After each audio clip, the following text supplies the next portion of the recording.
Bismillahirrahmanirrahim. Assalamualaikum warahmatullahi wabarakatuh. Innal hamdalillah nahmaduhu wa nasta'inuhu wa nastaghfiruh wa na'udzu billahi min syururi anfusina wa min sayyiati a'malina may yahdihillahu fala mudhillalah wa may yudlil fala hadiyalah. Asyhadu an la ilaha illallah wahdahu la syarikalah wa asyhadu anna Muhammadan abduhu wa rasuluh. Puji dan syukur kehadirat Allah Subhanahu wa Ta'ala, karena dengan rahmat dan hidayahnya kita berkesempatan untuk melaksanakan kegiatan hari ini. Dan sholawat beserta salam semoga terlimpah curahkan kepada junjungan kita Nabi Muhammad Sallallahu Alaihi Wasallam, kepada keluarganya, sahabatnya, dan sampai kepada kita selaku umatnya. Yang saya hormati tentunya dosen pengampu mata kuliah evaluasi pembelajaran masyarakat, yakni Ibu Lulu Yuliani, serta rekan-rekan yang saya banggakan. Perkenalkan, saya Cindy Novianti. Di sini saya berperan sebagai moderator yang akan memandu jalannya presentasi dengan judul Evaluasi Pembelajaran Program Kesetaraan Paket C dalam meningkatkan kualitas lulusan. Tentunya di sini saya tidak sendiri, saya bersama rekan-rekan yang akan menyampaikan materi pembahasan. Materi pertama akan disampaikan oleh Saudari Asyarifah Nurhidayanti. Materi kedua akan disampaikan oleh Nisa Santika. Materi ketiga akan disampaikan oleh Kisti Sofa Aulia. Materi keempat disampaikan oleh Sylvia Fitri. Materi kelima oleh Nurul Nurfala, dan materi yang keenam akan disampaikan oleh saya sendiri. Untuk mengefektifkan waktu, langsung saja kita mulai dari pembahasan yang pertama, yaitu pengertian evaluasi pembelajaran masyarakat program kesetaraan paket C yang akan disampaikan oleh Saudari Asyarifah Nurhidayanti. Waktu dan tempat saya persilahkan. Pengertian evaluasi. Evaluasi merupakan suatu proses menyediakan informasi yang dapat dijadikan sebagai pertimbangan untuk menentukan harga dan jasa dari tujuan yang dicapai, desain, implementasi, dan dampak untuk membantu membuat keputusan, membuat pertanggungjawaban, dan meningkatkan kemampuan terhadap fenomena. Menurut rumusan tersebut, inti dari evaluasi adalah penyediaan informasi yang dapat dijadikan sebagai bahan pertimbangan dalam mengambil keputusan. Yang kedua yaitu pengertian pembelajaran. Pembelajaran yang sering juga disebut dengan belajar dan mengajar sebagai terjemahan dari istilah instruksional terdiri dari dua kata, yaitu belajar dan mengajar. Menurut aliran behavioristik, kegiatan belajar terjadi karena adanya kondisi atau stimulus di lingkungan. Kegiatan belajar merupakan respon atau reaksi terhadap kondisi atau stimulus lingkungannya. Belajar atau tidaknya seseorang tergantung kepada faktor kondisional di lingkungannya. Lingkungan dapat berupa lingkungan keluarga, masyarakat, maupun lingkungan sekolah. Lingkungan sekolah terdiri dari guru, materi pembelajaran, buku, teks, kurikulum, teman sekelas, peraturan sekolah, dan sumber-sumber belajar lainnya. Yang ketiga yaitu pengertian masyarakat. Masyarakat adalah sekelompok individu yang tinggal pada suatu tempat tertentu, berinteraksi dalam waktu yang relatif lama, dan mempunyai adat istiadat maupun aturan-aturan yang lambat laun akan menjadi sebuah kebudayaan. Masyarakat juga merupakan sistem sosial yang terdiri dari komponen-komponen struktur sosial yang diantaranya yaitu keluarga, pemerintah, agama, pendidikan, ekonomi, dan lapisan sosial lainnya yang saling terkaitan. Bekerja bersama-sama, saling berinteraksi, berelasi, dan saling ketergantungan. Yang keempat yaitu evaluasi pembelajaran. Evaluasi pembelajaran adalah suatu proses atau kegiatan yang sistematis, berkelanjutan, dan menyeluruh dalam rangka pengendalian, penjaminan, dan penetapan berbagai komponen pembelajaran berdasarkan pertimbangan dan kriteria tertentu sebagai bentuk pertanggungjawaban guru untuk melaksanakan pembelajaran. Dan yang terakhir yaitu pengertian program kesetaraan paket C. Program kesetaraan paket C merupakan rintisan dari Direktorat Jenderal Pendidikan Nonformal dan Informal di bawah binaan Direktorat Jenderal Pendidikan Kesetaraan. Sasaran program paket C adalah masyarakat lulusan paket B, siswa-siswi lulusan SMP atau MTS, masyarakat yang telah mengikuti pendidikan informal yang disetarakan, serta masyarakat yang telah mengikuti pendidikan formal di SMA atau MA yang putus sekolah. Masyarakat yang mengikuti pendidikan ini akan diberikan pengetahuan, sikap, dan keterampilan yang sama seperti pada pendidikan formal dan dipadukan dengan mata pencaharian sehingga memberikan output yang lebih baik dan dapat berguna bagi masyarakat. Terima kasih kepada pemateri pertama yang telah menyampaikan materinya dengan baik. Disambung dengan materi yang kedua, yaitu pendekatan model-model evaluasi pembelajaran yang akan disampaikan oleh Saudari Nisa Santika. Waktu dan tempat saya persilahkan. Menurut Said Hamid Hasan tahun 2009, ia membagi kepada dua model pendekatan evaluasi, yaitu satu model evaluasi kuantitatif dan kedua model evaluasi kualitatif. Nah, dalam model evaluasi kuantitatif ada beberapa model. Yang pertama ada model Box-Tyler atau model Black Box-Tyler. Nah, di sini dibangun atas dua dasar pemikiran, yaitu bahwasannya evaluasi ditujukan kepada tingkah laku peserta didik dan evaluasi harus ditujukan pada tingkah laku awal peserta didik, baik berlangsungnya belajar atau setelah belajar maupun hasilnya. Nah, yang kedua itu ada teoretik Taylor dan Meguiar, di mana di sini menitik beratkan pada pertimbangan teoretik hasil Taylor dan Meguiar. Nah, yang ketiga model pendekatan sistem Alkin, di mana selalu memasukkan ekonomi mikro dalam pekerjaan evaluasinya. Nah, yang selanjutnya Continence Stack, di mana ini dikembangkan oleh Stack, yaitu bentuk evaluasinya bentuk formal. Nah, model chip yang terakhir itu dikembangkan oleh Staplebeam, di mana ada meliputi konteks, evaluasi input, proses, dan produk. Nah, yang selanjutnya itu model kualitatif, ada dua. Yang pertama studi kasus, di mana studi kasus ini memusatkan pada kegiatan pengembangan kurikulum dan dalam satuan pendidikan. Nah, yang keduanya yaitu iluminatif atau berdasarkan paradigma antropologi sosial. Terima kasih kepada pemateri kedua yang telah menyampaikan materinya dengan baik. Lalu disambung dengan materi yang ketiga, yaitu proses pelaksanaan evaluasi pembelajaran yang akan disampaikan oleh Saudari Kisti Sofa Aulia. Waktu dan tempat saya persilahkan. Evaluasi pembelajaran terdapat proses pelaksanaan evaluasi pembelajaran. Zainal Arifin menyebutkan bahwa proses evaluasi pembelajaran yaitu terdiri atas yang pertama ialah perencanaan evaluasi, yang kedua ialah pelaksanaan dan monitoring, yang ketiga ialah pengolahan data dan analisis, yang keempat ialah pelaporan hasil evaluasi, dan yang terakhir ialah pemanfaatan hasil evaluasi. Pertama ialah perencanaan evaluasi. Adapun hal-hal yang mencakup perencanaan evaluasi pembelajaran ialah yang pertama, analisis kebutuhan evaluasi pembelajaran. Hal itu dilakukan untuk mengidentifikasi kebutuhan dan menentukan skala prioritas pemecahannya. Lalu yang kedua ialah menentukan tujuan penilaian. Di dalam menentukan tujuan penilaian ini harus dilakukan secara jelas dan tegas, serta ditentukan sejak awal. Karena tujuan penilaian ini menjadi dasar untuk menentukan arah, ruang lingkup materi, jenis atau model, dan karakter alat penilaian. Lalu yang ketiga ialah mengidentifikasi hasil belajar. Dalam kurikulum berbasis kompetensi, semua jenis kompetensi dan hasil belajar sudah dirumuskan oleh tim pengembang kurikulum, seperti standar kompetensi, kompetensi dasar, hasil belajar, dan indikator. Sehingga guru tinggal mengidentifikasi kompetensi yang akan dinilai. Lalu yang keempat ialah menyusun kisi-kisi.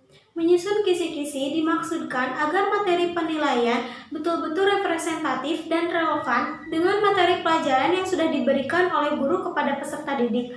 Lalu yang kelima ialah mengembangkan draft instrumen. Mengembangkan draft instrumen penilaian merupakan salah satu langkah penting dalam prosedur penilaian. Lalu yang keenam ialah uji coba dan analisis soal. Jika semua soal sudah disusun dengan baik, maka perlu diuji cobakan terlebih dahulu di lapangan. Tujuannya untuk mengetahui soal-soal mana yang perlu diubah ataupun diperbaiki, bahkan dibuang sama sekali, serta soal-soal yang mana yang baik untuk dipergunakan selanjutnya. Lalu yang terakhir ialah revisi dan merakit soal atau instrumen baru.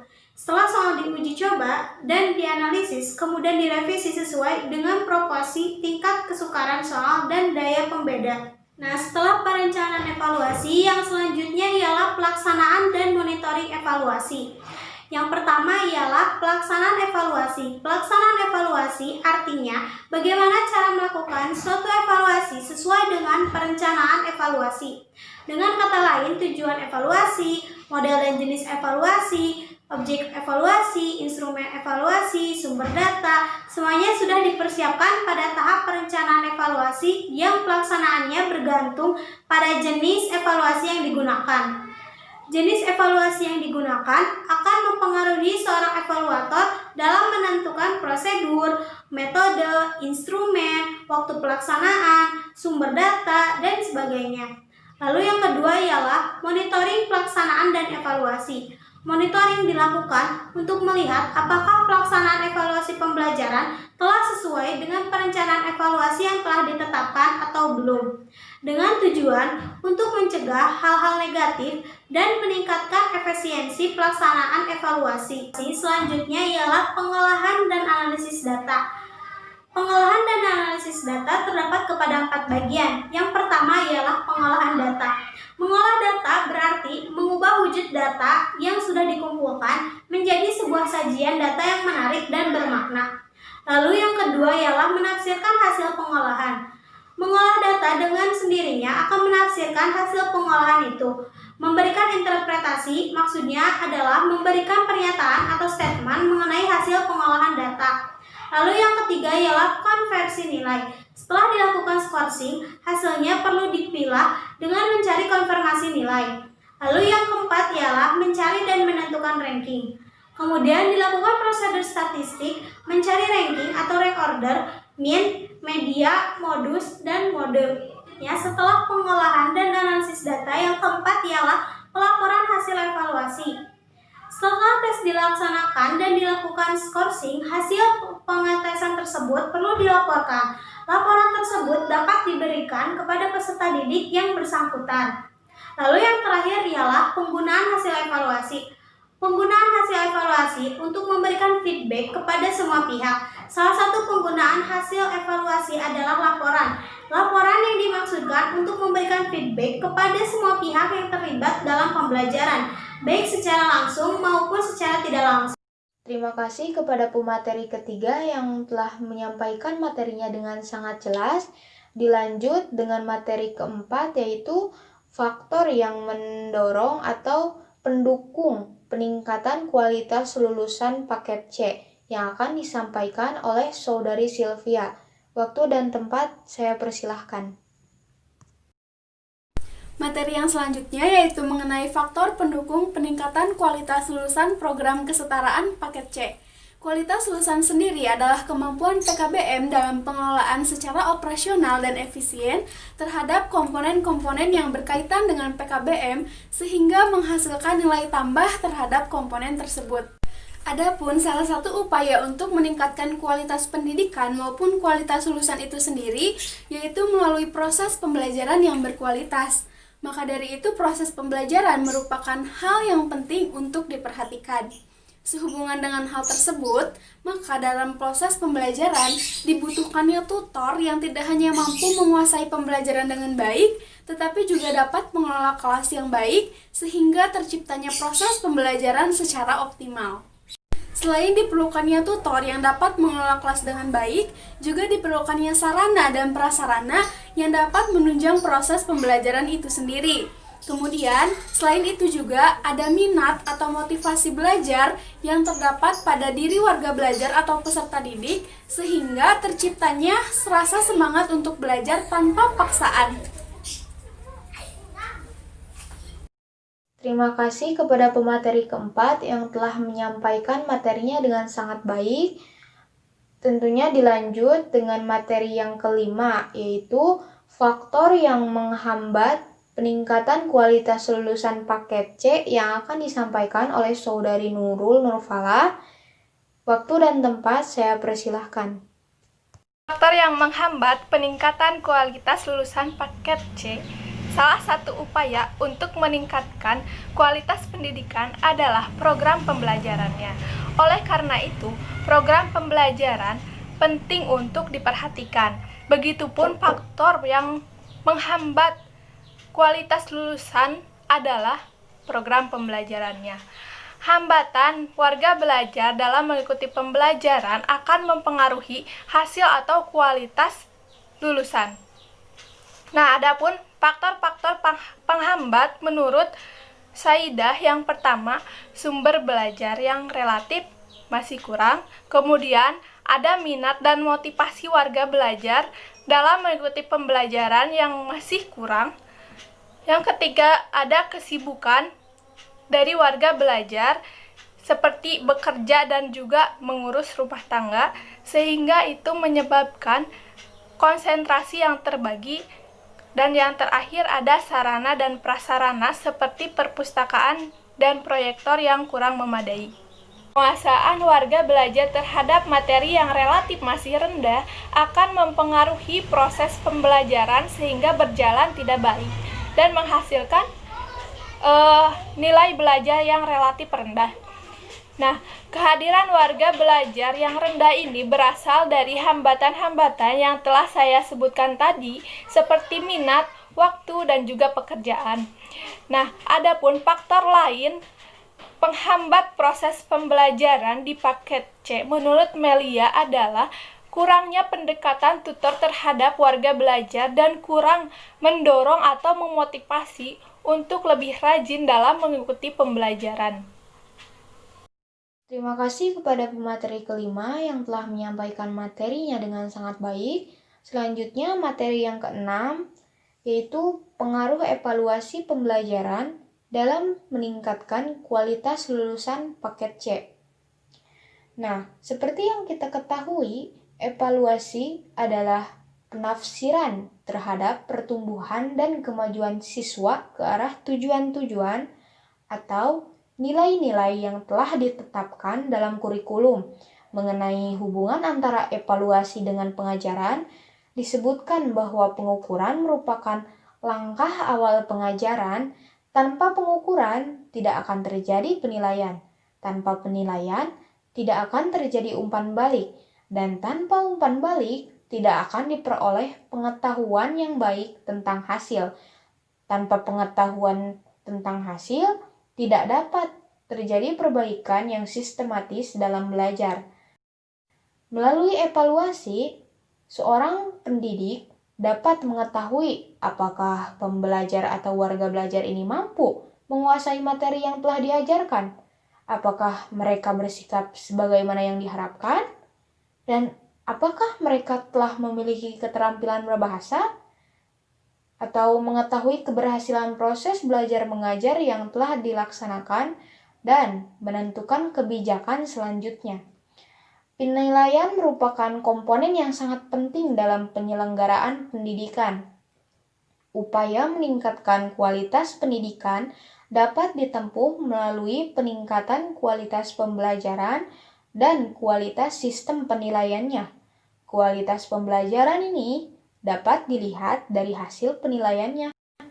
Selanjutnya, sistem penilaian yang baik akan mendorong pendidik untuk menentukan strategi belajar yang baik dalam memotivasi peserta didik untuk belajar dengan lebih baik.